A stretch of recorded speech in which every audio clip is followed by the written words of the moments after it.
video, Team Sky going full gas. It was brutal.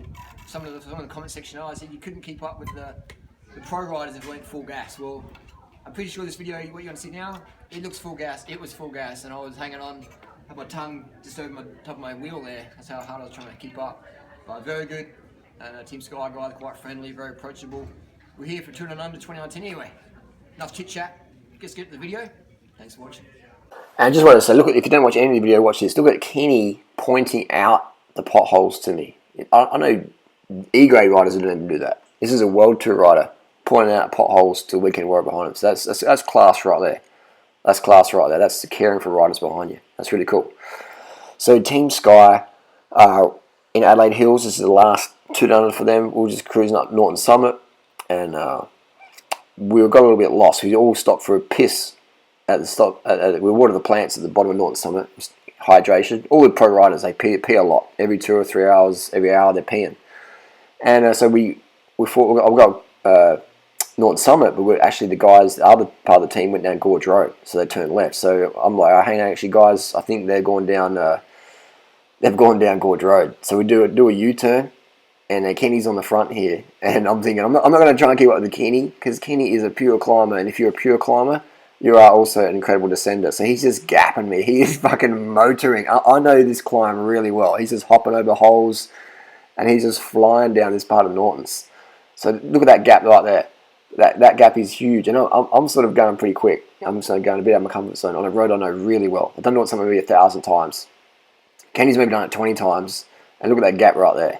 So that's the difference right there. If you want to be a pro, you have to have no fear of breaking bones, and he even does hand signals. You know what I mean? World Tour Pro hand signals.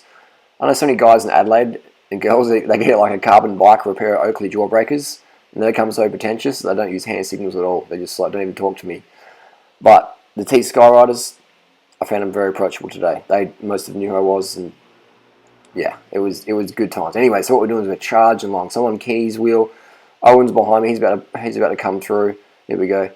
And he's just like, all right, let's fucking hit it. Let's hit it. So we're hitting it all the way to Gorge Road. And I'm just like, this is going to be cool fun. This is going to be cool fun. So I'm sitting behind the Sky train here. It's just the three of us. And we're on our way on the Sky Express to Gorge Road. And what a ride it was. What a ride it was. This is from the Gopro 7. And this is Adelaide, Australia. It's January. What's the date today? It is January the 9th, 2019. And we are motoring on the back of the Sky lads here. And it's really cool. And these are roads I know really well. So I feel quite safe and confident here. These guys don't know these roads, but they just got this like cat-like sense of handling on the bike, you know. And just got to go around the roundabout.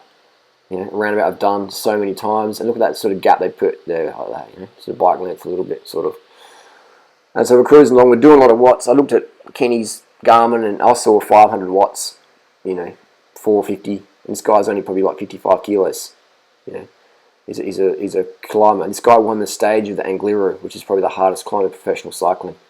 So we're cruising up here, up the Monacute, towards Moriata Conservation Park. This is like a slight drag up the climb. So we're just cruising up here.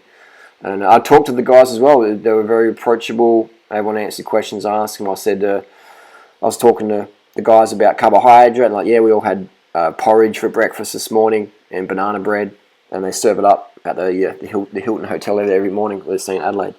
And so at this point now, Kenny on his power meter was about 450. I don't have a power meter on this bike today, but I was definitely it was definitely race pace, and you can see Kenny's stomach there going in and out, and you can see the posture. They're really laying it down. So it felt pretty cool to be able to hang on the wheel when these guys were chasing back on. So it was very good training for me. I was definitely feeling it. It was very good stimulus. And on the downhill as well. Look at the lines they picked. They're very smooth lines next to that gutter, and just, you know, taking that sort of that line as well. Great footage here. This is I can't believe this GoPro 7 is so good. So but yeah, thanks to the Sky lads for always been accommodating. Over the last 8 years, I've sort of tagged along here in Adelaide, and sort of sad to see Team Sky finish up the sponsorship. Now a lot of people might go, oh, I'm happy Team Sky's gone. They just, you know, blah blah blah. I'm not. I think Team Sky was a very modern cornerstone of pro cycling. You know, it's pro cycling. Like everyone's in the same program.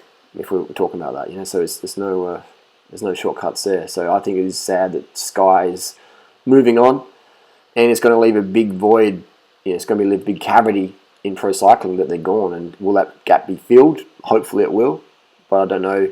Hopefully Dave Brailsford's still in the cycling, because he's turned Richie Port and Chris Froome and Geraint Thomas. He's turned Walt Poole. He's turned so many average riders, average professional riders. He turned them into fucking peloton scorchers. He turned them into like Grand Tour riders. So if Dave Brailsford's out of pro cycling, it will be banned for pro cycling. It'll be banned for pro cycling, because look what he's done. Like, he's just transformed people. Chris Froome was a Barlow World rider, come Tour de France dominator. So that's pretty amazing what Brailsford's done there. Critics he has, just as I have a lot of critics as well. But I think if I could have on my dinner list menu, someone said, who would you have for dinner? I think Brailsford would be on one of them. And not dinner, but just ask questions ask questions about coaching and stuff like that. Just understanding human psychology more, because I feel he has a good grasp on it. And anyway, so let's get back to the carbohydrates. So these guys, they get up about 7:30 a.m. And they have some breakfast about 8 a.m. Porridge, banana, fruit, some sugars in there, carbohydrate, soy milk. Some have dairy, most had soy milk, oat milk, rice milk. Just less chance of the bloating in the diaphragm from the dairy, the casein proteins, which can cause inflammation in your gut and make it harder to breathe. And I'll tell you what, when you're riding at 400, 450 watts or whatever we're doing right now, you want to be able to breathe easy. You want to be able to breathe easy. So yeah. Anyway, this is just a short video. If you want to see more of it, give the video a thumbs up. A lot more questions, more interviews coming. Today was a fucking good day, man. So yeah. Anyway, if you want to see more of this video, give it a thumbs up. If you don't see any more, give it a thumbs down. Leave a comment. Leave a suggestion. And we'll see you on the road, man. What a great day. And thanks to GoPro for the GoPro 7 for making this smooth footage. And no more shaky Durianrider footage. You've got the GoPro 7 on there. So thanks to our friends at GoPro. Sponsored, not sponsored. And look at that. There's a gel coming out of the back pocket there. Well, that was a phone, actually. But there was gels consumed just before this, so it's quite interesting. They just had breakfast and still having more sugars. And still on the phone, just looking for the directions on the maps, trying to work out which way. Or they actually trying to see if anyone contacted them and told them which way to go. But I was basically the tour guide, telling them left or right. So you can sort of see the sweat glistening on the legs there, starting to get that morning pump going on there. But Dura Ace bikes, electronic. Anyway, we'll do more of this stuff in the next video. Thanks for watching. Back on the road tomorrow. Durianrider, guys.